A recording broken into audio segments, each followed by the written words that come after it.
நசீபாக்கணும்.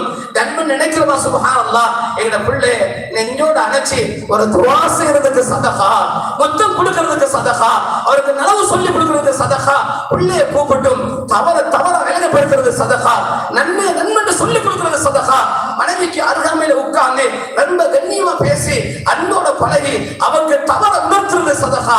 சொன்னாங்க ரசூலுல்லாஹ், எது வரைக்கும் சதகாண்டா, நீங்க ஒரு கவலை உணவை கொண்டு வைத்திருக்கிறீங்க வச்சுக்கொள்ளுமே, உதாரணத்துக்கு ஒரு ஐஸ்கிரீம் எடுத்துக்கொண்டு போனீங்க, நீங்க ஒரு கவலத்தை சாப்பிட்டு அடுத்த கவலத்தை கையில நீங்க அதை வச்சுக்கொண்டு நீங்களும் ஒரு கடி கடிச்சுக்கோங்க, நீங்களும் சொல்லி சாப்பிடுங்க கொடுத்தீங்களா, சுப்ஹானல்லாஹ், அவவும் அதை சந்தோஷமா சாப்பிடுறாண்டா, அந்த சாக்லேட் ஒரு துண்டை கடிக்கிறாண்டா. சொன்னாங்க ரசூலுல்லாஹ், நீங்க நினைக்காதீங்க வெறும் சாக்லேட் அவன கையில இருந்து கடிச்சதாக அல்லாஹ்வுடைய இடத்தில் உங்களுக்கு சதகா எழுதப்படுகிறது. அந்த பெண்ணுடைய ஒவ்வொரு கடிக்கும் சதகா எழுதப்படுது, நன்மை எழுதப்படுது. சக்கராத்துடைய கட்டம் அவன்ல எல்லாமே